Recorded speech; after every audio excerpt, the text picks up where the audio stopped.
iScrappers, Tom from the iScrap app. Today is Wednesday, November 14th, 2018.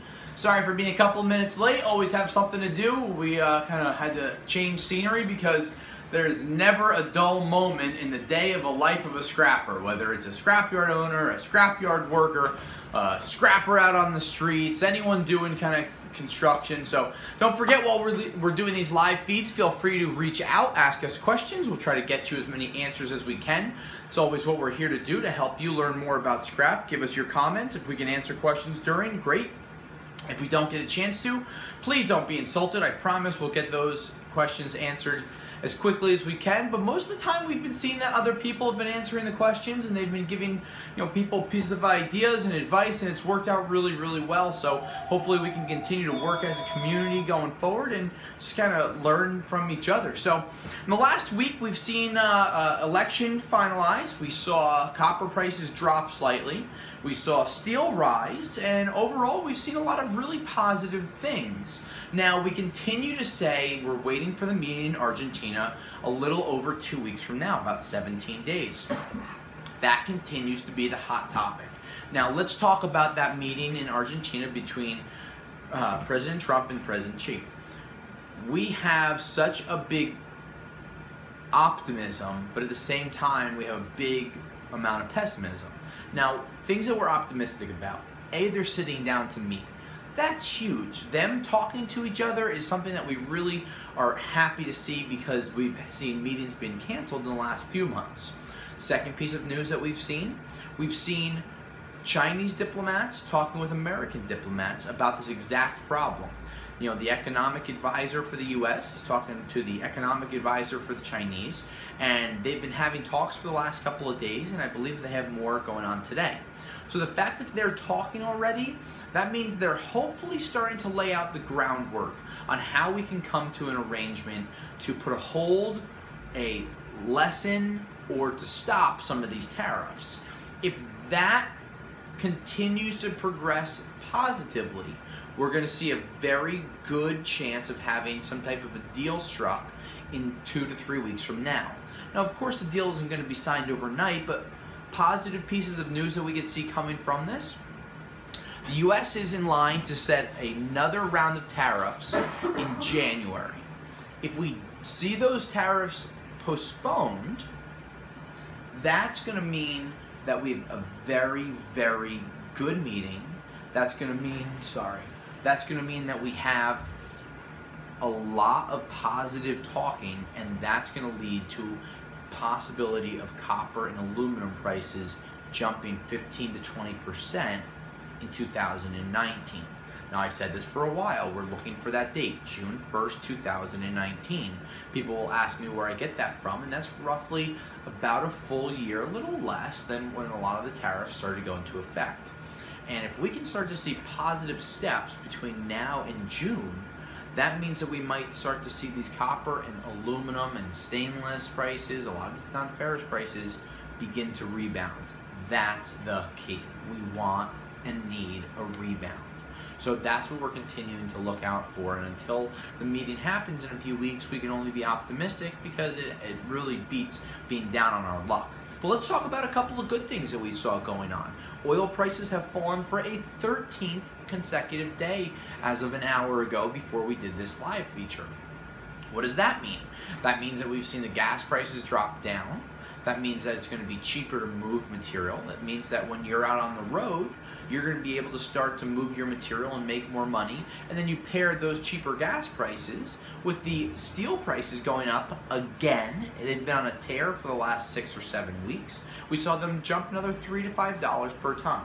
Now, next week with Thanksgiving here, we're probably not going to do our live weekly report, but we'll try to do an abbreviated version or post something that gives you an idea what's going on. But when we get into the holidays, those holiday weeks, we always see a mixed bags. Scrapyards close early. Some scrapyards will lower prices because they're not sure what's going to happen after the holiday. Some scrapyards are closed for 3 or 4 days to take a couple of days off to spend with their friends and family. So there's a lot of things going on in the next few weeks, But we also have the holidays right around the corner and starting next week. With the holidays here, you're going to start to see a lot of people throwing things out. You're going to see more scrap on the streets. Electronics is going to be one of them. Aluminum, coming from all types of appliances and other things, is going to be one of them. And I want to talk about aluminum for a little while. Aluminum has really been one of the weakest metals in all of 2018. But let's go optimistic, because that's what that's kind of our lane today, optimism. The optimistic view of aluminum is hoping to follow what's happened to steel. Now, don't forget, earlier this year, steel prices were very strong. A lot of those tariffs went into effect. A lot of those steel prices went down.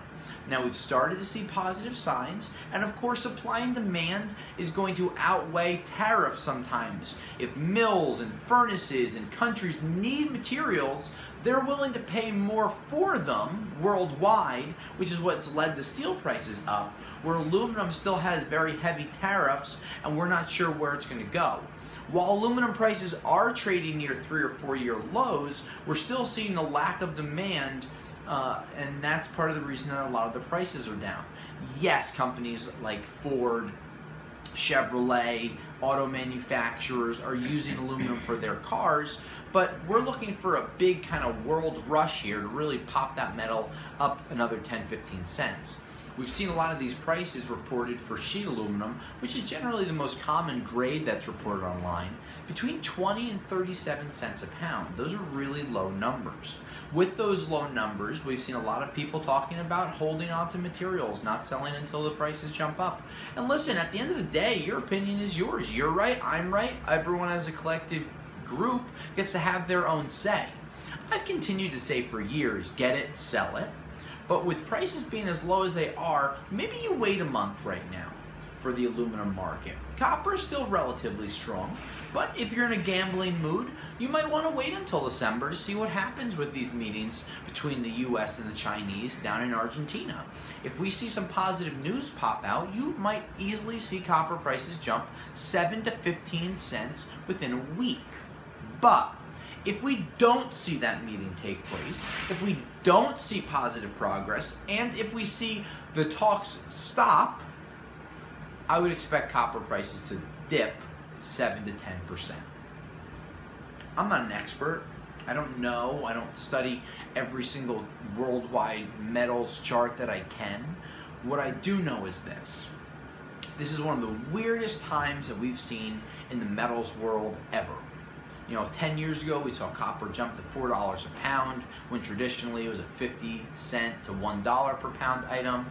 We've seen aluminum prices jump 50, 60, 70 cents in a couple of years, only to fall that same amount 3, 4 years later. Everything is a roller coaster, and with that roller coaster, you have to take it in stride. You're going to have your ups, you're going to have your downs, but what you have to be able to do is look at the bigger picture. And the bigger picture right now is the trade talks between different countries. There are a lot of very, very positive things happening between the US, Chinese, Europe, the new NAFTA agreement that's reworked, between the US, Mexico, and Canada. I forgot the name of it off the top of my head. I think it's the US, United States, and Mexican agreement, and Canada's in there as well, because they added at the end. But you've seen positive pieces of news coming out. So regardless of your political tie or affiliation, we've seen disruption, we've seen talks, we've seen frustration, but now we're starting to see that positive news popping out. And while a lot of people want to focus on the political tension that's out there with the divide in the country, I want to focus on how everyone's trying to do what's right. The problem is some people have very different ideas of what's right, and that's where we start to butt heads. That's what's happening with the US and the Chinese, where the US is accusing the Chinese of stealing trade secrets and tech secrets for years, not allowing companies like Google and Facebook to open up to the 1.3 or 1.4 billion people that live in China. They're trying to kind of keep a cuckold on the market, and that's where some of the problems have come in.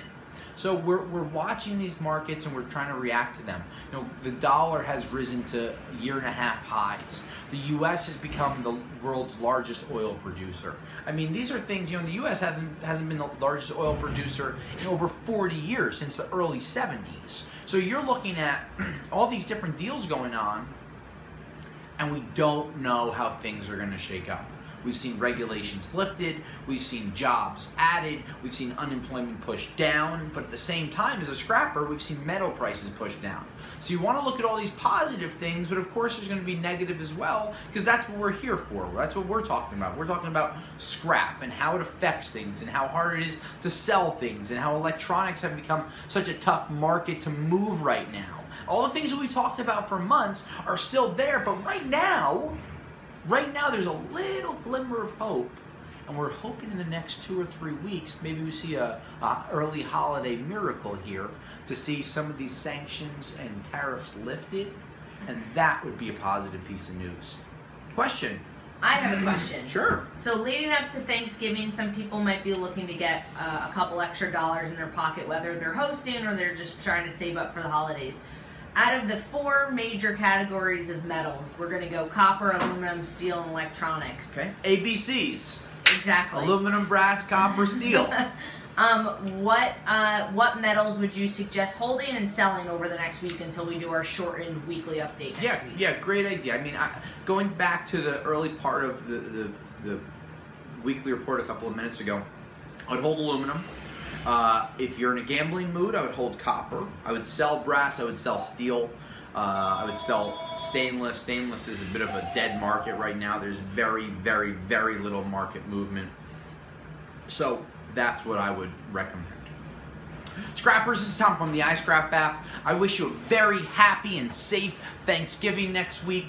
We look forward to continuing to pump out information so you can learn more about scrap. If you haven't already become a fan on our Facebook page, our Scrap Recycling Talk page, make sure you do. We personally filter out every single person that tries to join. So if there are traders or scrapyard owners or people that are looking to advertise, we don't let them in. And if they do get in, under an alias or something, we block them, because we want it to be for scrappers, from scrappers, by scrappers, talking about scrap.